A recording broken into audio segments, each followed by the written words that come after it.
Bienvenidos y bienvenidas a un nuevo episodio de esto que hemos llamado Pitaya Podcast, en donde cada semilla es una historia. Hoy estamos en marco del Día Internacional de la Mujer y por eso tenemos una invitada muy especial. Isa, ¿cómo vas? Hola, buenas noches a todos. Hoy tenemos la compañía de Jenny Larza. Ella es autora de microrrelatos, ha sido ganadora de premios de literatura en microrrelato. Hoy justamente nos va a narrar La Vuelta. Pero antes de eso vamos a conversar con ella un poco acerca de un evento muy especial que tenemos en Cali en el mes de la mujer o en conmemoración pues del Día de la Mujer. Jenny, mucho gusto. Bienvenida y muchas gracias por aceptar la invitación. Un placer de tenerte acá. Un honor estar aquí en este programa con ese nombre tan hermoso. Taya. Muy tropical, muy del Pacífico, muy colombiano. Sí, queríamos un poco de eso, ¿no? La gente se identificara con como un terreno de lo local, de lo regional. Claro, sí. Tiene el colorido, el sabor, la picardía de lo que es vivir acá en Cali. Muchísimas gracias por la invitación. Bueno, yo les cuento, mi nombre es Jenny Lara Socorro. El Socorro es por mi abuelo se llama Arturo Socorro. Cuentan por allí que él un día se peleó con el papá y decidió ir a la prefectura y se quitó el apellido y dejó el nombre de la mamá, Socorro. Y bueno, mi nombre es Jenny Lara Socorro. Bueno, y nos estabas hablando, Isa nos contaba de un evento muy especial en marcos de y nos estabas contando que es un evento, pues digamos tuyo, lo estás organizando. Entonces, contanos en qué consiste y un poco de ese trabajo de organización. Bueno, yo soy la directora de la plataforma comunicacional Mujeres, Artes y Saberes. Esto nació hace 8 años en mi país natal, que es Venezuela, y ya yo tengo 6 años y tanto acá viviendo en Colombia, en el Pacífico colombiano. Desde hace rato tenía la voluntad de crear una de las líneas de mi plataforma comunicacional Mujeres, Artes y Saberes, que es la Cátedra Libre Mujeres, Artes y Saberes, Comunicación, Género y Derechos Humanos. Las personas que trabajamos el tema de los derechos humanos no tenemos preocupación por quién está en un cargo de turno, porque es una agenda de vida.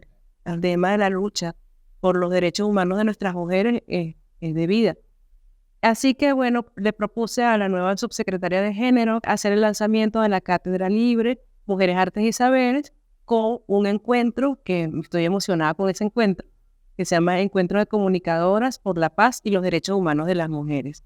Qué bonito título. Sí, lo llamé así y yo digo que es el primero porque la idea es que esta cátedra tenga muchos tipos de actividades de intercambio de saberes y sobre todo que fortalezca la red de nosotras, las mujeres comunicadoras, por toda esta deuda histórica donde las mujeres hace poco fue que empezamos a publicarnos, a escucharnos, a leernos, a mirarnos, a recibir títulos profesionales y también por toda esa necesidad de construir lazos que nos unan como mujeres. Este mismo patriarcado, este mismo sistema nos ha enseñado a competir entre nosotras. Entonces las comunicadoras necesitamos ser hermanas, necesitamos estar allí presentes. No quiere decir que esta cátedra no va a tener presencia de personas de otro género, pero para arrancar, siendo una plataforma de mujeres, artes y saberes, el primer encuentro tenía que ser dedicado a las mujeres comunicadoras de acá de Cali, del Valle, y ojalá de Colombia que se inscriba también gente que pudiera venir para acá a ver qué estamos haciendo. En ese marco justamente del evento, tengo entendido que va a haber una muestra a lo largo del mes. Cuéntanos un poco de esa muestra. Entonces, sí, es cierto. Está ese lanzamiento que es la Cátedra Libre y también ellos supieron que hubo hace 5 años en la terminal Andrés Sanín una muestra, la muestra fotoperiodística que se llamó Mujeres Paz, con Z, Pacífico, sus fotorrecuerdos y microrrelatos. Esta es una muestra producto de un año de investigación periodística documental que yo hice. Empecé por el Cauca, por Suárez, por Piendamó, por Silvia, por Popayán. Estuve recorriendo un poco la parte rural de acá del occidente y definitivamente las tierras hermanas uno las conoce pateando la calle. Yo vengo también de una escuela de teatro de calle. Mi formación también es que yo empecé teatro de emergencia, basado en las letras de emergencia de Mario Benedetti en los años 70. Entonces fue un teatro bastante combativo en contra de mucho del tema de la eso que lo estamos viendo ahorita, que es la globalización, donde nos unificaron a todos como un individuo y no tenemos esas diversidades culturales tan sabrosas. Entonces estuvimos trabajando eso y además que también articulando con el primer grupo de teatro feminista de Venezuela, que es el Teatro 8 de Marzo. Bueno, entonces en el marco de esta conmemoración del Mes de la Mujer, porque ya se habla del Mes de la Mujer marzo, vamos a tener en la Casa Matria, a partir del 5 de marzo hasta el 31, la muestra fotoperiodística Mujeres Pacífico, sus fotorrecuerdos y microrelatos. El 5 va a haber también un evento muy hermoso que está coordinado por Ecofeminizarte, que es un mercado campesino que funciona acá mismo cerca en la Comuna 10, en el Barrio Olímpico. Lo coordina la compañera Dora María Chamorro González.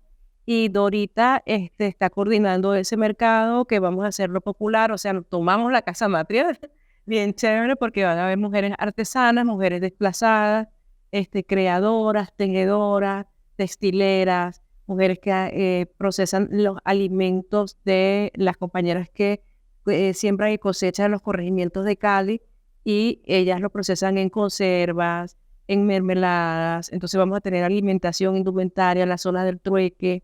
Y bueno, eso va a ser todo el 5, desde las 10 de la mañana hasta las 6 de la tarde. Cualquier persona puede ir. La entrada es completamente libre. En la red social de Catramatria y en la red social de Mujeres, Artes y Saberes, en Instagram y Facebook lo consiguen como @MUJARS, que significa Mujeres, Arte, S.A. de Saberes. Nos está contando Jenny primero de este evento, que es ya, para que estén pendientes. Y en el segundo bloque ya vamos a empezar a hurgarle un poquito más su relación con la literatura, es un microrelato, y por qué microrelato, pero eso va a ser en el segundo bloque.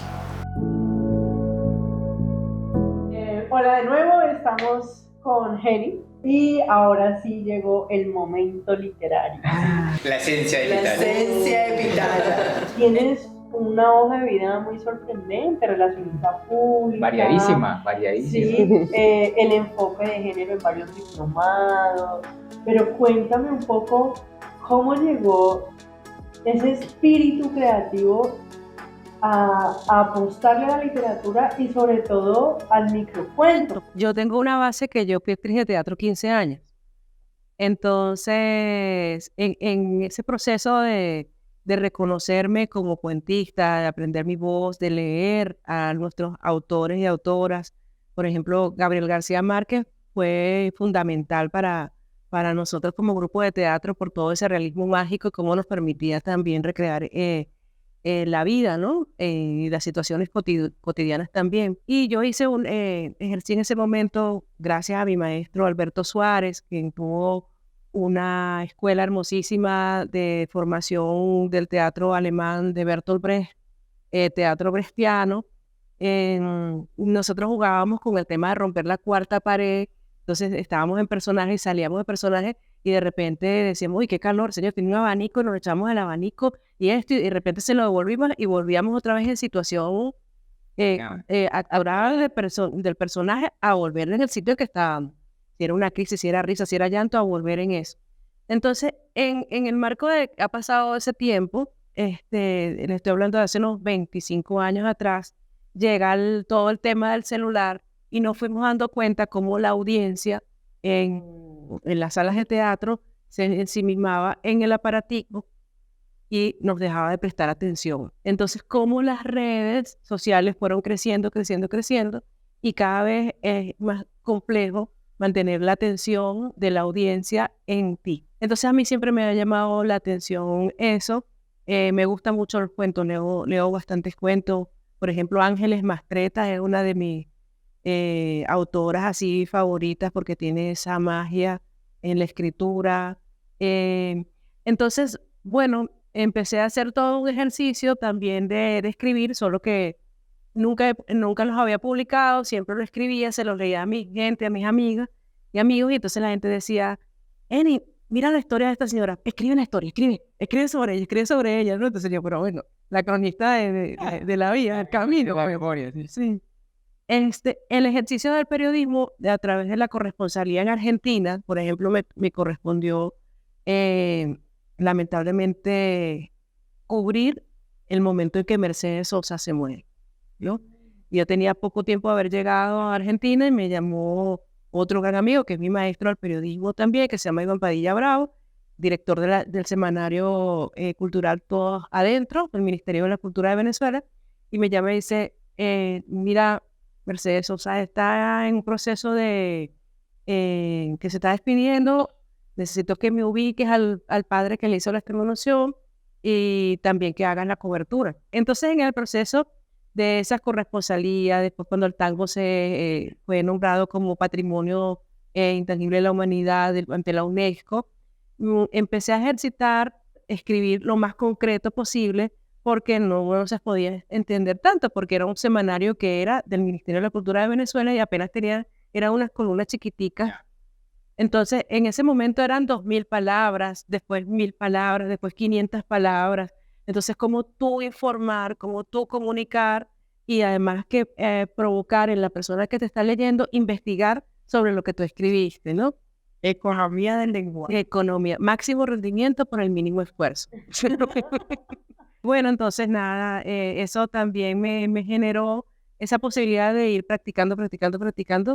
Y luego trabajé en una radio. A mí me correspondía entonces utilizar el Twitter y, por supuesto, en tantos caracteres tenías que redactar, tenías que decir, no estaba todavía la cuestión de tomar la foto y complementarla con la imagen.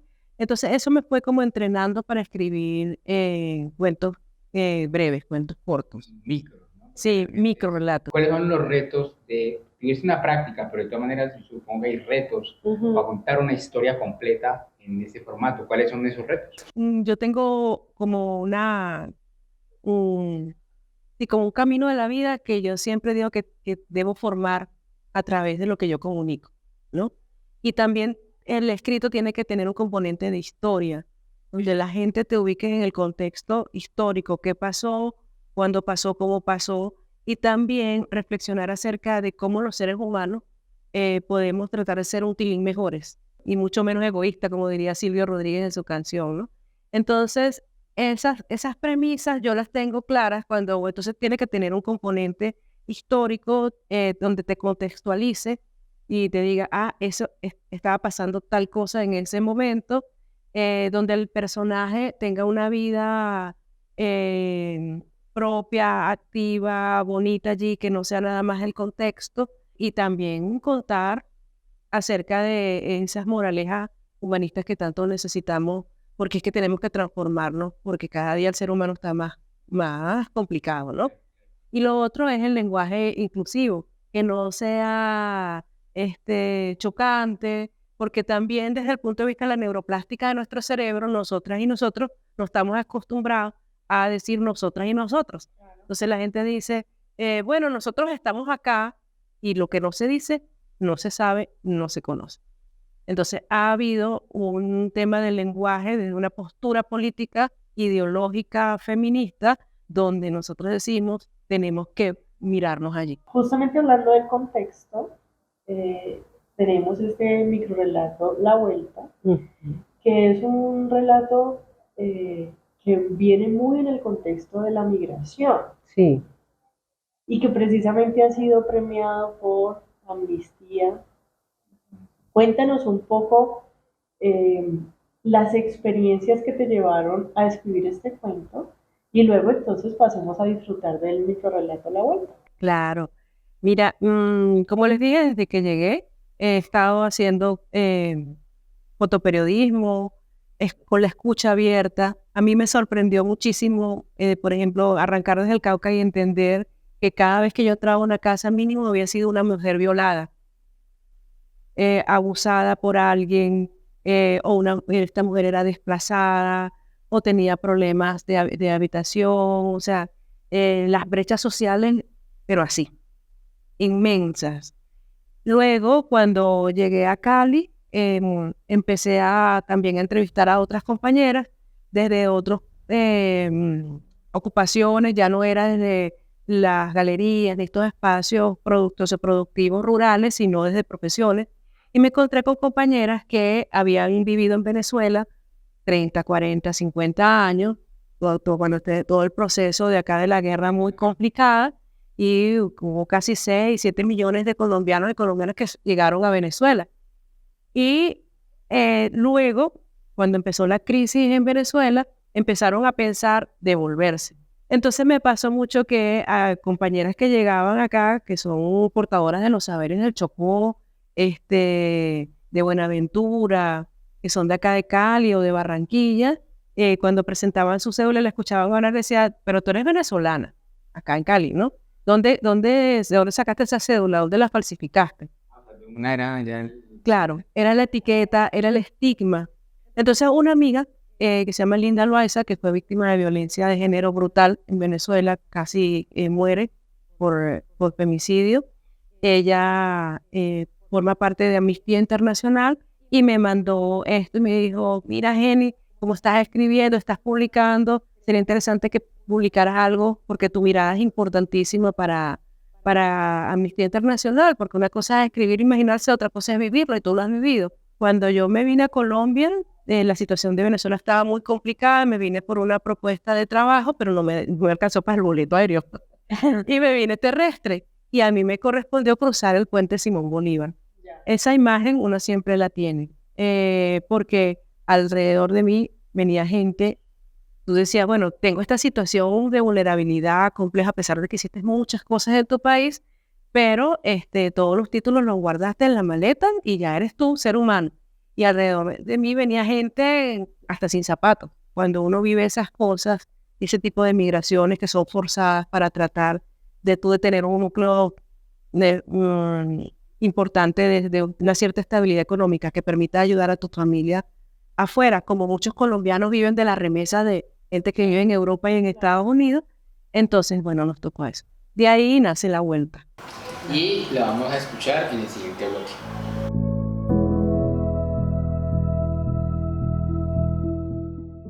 La Vuelta.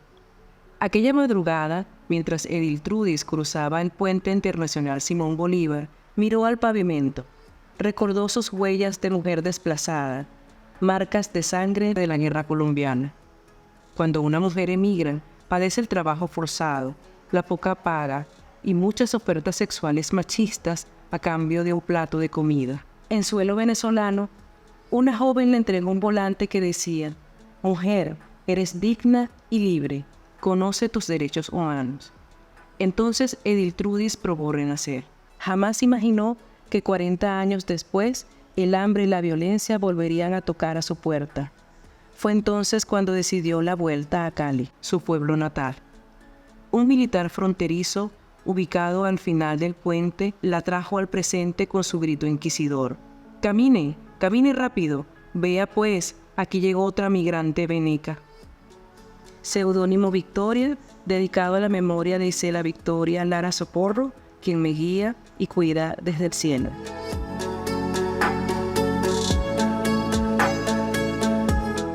Bueno, escuchamos La Vuelta, microrrelato de nuestra invitada de hoy en marco del Mes de la Mujer, porque ya no es el Día de la Mujer, sino el Mes de la Mujer. Sí. Pero también nos estás contando la experiencia de creación de otro cuento también muy, muy impactante a propósito de una pregunta que te decía Isa. Entonces cuéntanos de ese claro. cuento.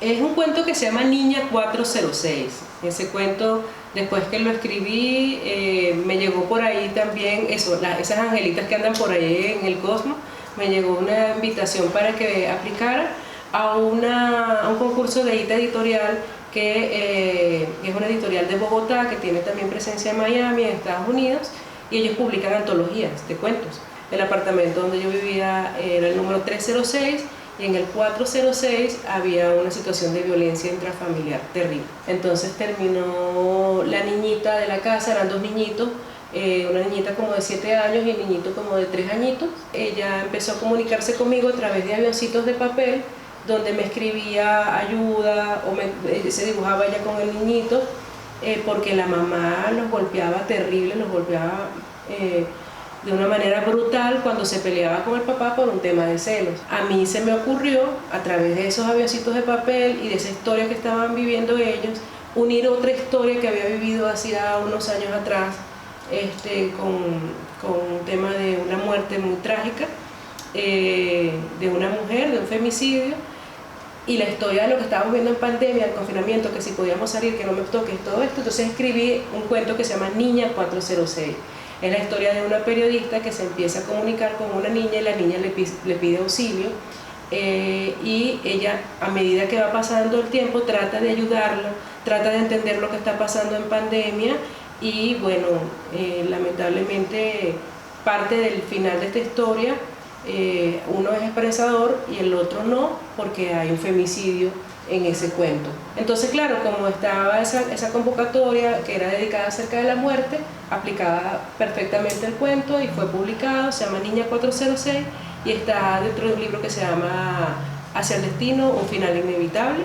Y bueno, ha estado en la Feria Internacional de Bogotá, del libro, en México, en Australia, en Estados Unidos. Esa antología ha recorrido bastantes sitios, se vende en digital también. Y ahorita en este momento ese cuento está dentro de mi proyecto de mi primer libro de cuentos. Te damos un buen augurio por Alas de Cristal y nos complace haberte tenido en este espacio literario de Pitaya Podcast. Esperamos volver a tenerte. Con el libro ya publicado. Sí, libro, sí, claro que claro. De pronto leer un pedacito del libro. Claro, sí.